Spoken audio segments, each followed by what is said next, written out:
কিন্তু কাল তুই আমি আর বাকি মিলা ওর বাবার অফিসে গিয়ে পেনশনের টাকাটা তুলতে হইব। না না মা, আমি ওই অফিসে যাব না, তুমি যাও।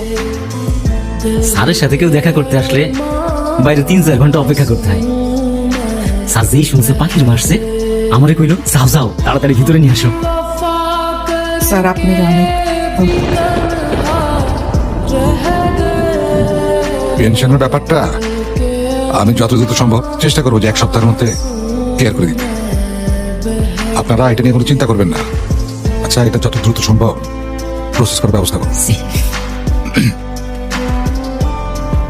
আসলে স্যার অনেক ভালো মানুষ, একজন সরকারি অফিসার পাখিরে বিয়ে করতে চায়, ভাবা যায়? স্যার পাখিরে বিয়া করতে চাইতেছে, এটা তোমার সৌভাগ্য। ঝড় হবে, ঝড় পাখিদের জন্য বিপজ্জনক। মা, আমি ওই লোকটাকে বিয়ে করবো না। বিয়া করবো না মানে? আরে সেটা সরকারি চাকরি করে, একটা সরকারি চাকরিজীবী পোলা যে তোরে বিয়া করতে চাইছে, এটাই তো তোর সাক্ষ্যপালের ভাগ্য।